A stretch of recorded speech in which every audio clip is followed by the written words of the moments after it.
Улсын иргэн ажил хөдөлмөр эрхэлж осон орлогоосоо татвар төлөхөөс гадна хэрэглээндээ буюу нүүдийн албан татварыг мөн өөрийн хөрөнгөдөө татвар ногдуулан төлдгөө. Хөрөнгийн албан татваруудад автомашины албан татвар, галт зэвсгийн албан татвар, үйл хөдлөх хөрөнгийн албан татвар, мөн малын тоотлогын албан татвар гэсэн татварууд ордог. Эдгээр татварууд нь өөр өөрийн хуулиар зохицуулагддаг бөгөөд таны төлөх давтамж болон хувь хэмжээнүүд нь ялгаатай байдаг. Танд хөрөнгийн татваруудаа төлөх болон төлөх хуулийн хугацааны талаарх мэдээллийг хүргье. Иргэдийн хамгийн их нийтлэг төлдөг хөрөнгийн татвар бол автоэрийн хэрэгслийн албан татвар байдаг. Та жилдээ нэг удаа буюу 6 сарын 1-ний дотор автоэрийн хэрэгслийн албан татвараа төлөх үүрэгтэй байдаг. За моторын багтаамжаас хамаарч таны автомашиндаа төлөх татварын хувь хэмжээнүүд ялгаатай байдаг. Тийм учраас та бүхэн автоэрийн болон өөрийн аврагч хэрэгслийн албан татварын тухай хуулиас өөрийн автомашинд ногдох албан татварын хэмжээгээ харах боломжтой. За дараагийн татвар нь бол галт зэвсгийн албан татвар. Галт зэвсгийн бүртгэлийг цагдаагийн ерхий газар дээр хийдэг. Энэхүү бүртгэл дээр үндэслэн татварын ерхий газар татварын нэхэмжлэлийг үүсгэн танд хургуулдаг байгаа. За та мөн жилд нэг удаа буюу 12 дугаар сарын 1-ний дотор албан татвараа төлөх үүрэгтэй. За дараагийн хөрөнгийн татварын төрөлд хамаарах нэг зүйл нь бол газрын төлбөр байгаа. Газрын төлбөрийн тухай хуулиар зохицуулагддаг. Та төрөөс ингэж ашиглах болон эзэмших зөвшөөрөл авсан газартай үедээ энэхүү төлбөрийг төлөх үүрэгтэй байдаг. За газрын төлбөрийн суурь үнэлгээг засгийн газраас тогтоож өгдөг. Тухайн ногдсон төлбөрийг та 4% төлөх боломжтой бөгөөд улирал болгондоо ногдох төлбөрөө дараагийн улирлын эхний сарын 20-ны дотор төлөх үүрэгтэй. Мөн дараагийн иргэдийн нэлээд төлдөг татвар нь бол үйл хөдлөх хөрөнгийн албан татвар байгаа. За үйл хөдлөх хөрөнгө дотроо нэмээд бас газар өмчлөх эрхтэй иргэд маань газрын үйл хөдлөх хөрөнгийн албан татварыг энэхүү хуулиар зохицуулагдсан төлдөг байгаа. За тэгээд та үйл хөдлөх хөрөнгийн татвар болон газрын үйл хөдлөх хөрөнгийн албан татвараа жил бүрийн 2 дугаар сарын 15-ны дотор ингээд төлөх үүрэгтэй байгаа. Газрын үйл хөдлөх хөрөнгийн албан татвар дээр нэмэлт мэдээлэл өгөхөд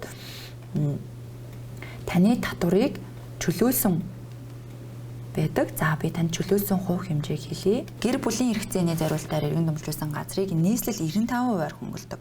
Аймгийн төвд 97%-аар, сумын төв тосгонд 98%-аар хөнгөлдөг. Тэгэхээр таны газрын үйл хөдлөх хөрөнгийн албан татвартай холбоотой маш бага дүнтэй нэхэмжлэл үүсгэе гэсэн үг. Үүнийг та нөөдийн буцаан олголтоосоо төлөх боломжтой. Та түүхээр буцаан олголтоороо татвараа төлөх үү гэсэн асуулга гарсан үед эдгээр бага үнийн дүнтэй татваруудаа төлж байхыг санал болгож байна. За мөн үйл хөдлөх хөрөнгийн албан татварыг бас ялгаагүй төлөх үүрэгтэй байдаг. За үйл хөдлөх хөрөнгийн албан татварын тухай татварын хувьд болохоор нийслэлд 2 аймаг орон нутгуудад бол ерөнхийдөө амьдран суух зориулалттай үйл хөдлөх хөрөнгүүдийг албан татвараас чөлөөлдөг байгаа. Үйл хөдлөх хөрөнгийн албан татварын тухай хувьд энэ жил 2022 оны 1 сарын 1-ээс өөрчлөгдөн мөрдөгдөж байгаа. Үүнтэй холбоотойгоор нийслэл хотод иргэн өөрийн нэр дээр байгаа 2 үйл хөдлөх хөрөнгөө чөлөөлөлөд 3 дахь үйл хөдлөх хөрөнгөөсөө ингээд татвар төлдөг болсон байгаа.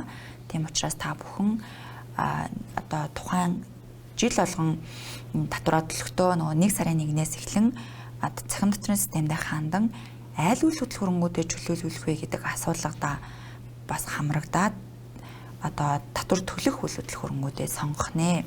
Малын тоотлогын албан татвар маань болохоор 2021 оны 1 сарын 1-ээс хэрэгжиж эхэлсэн байгаа.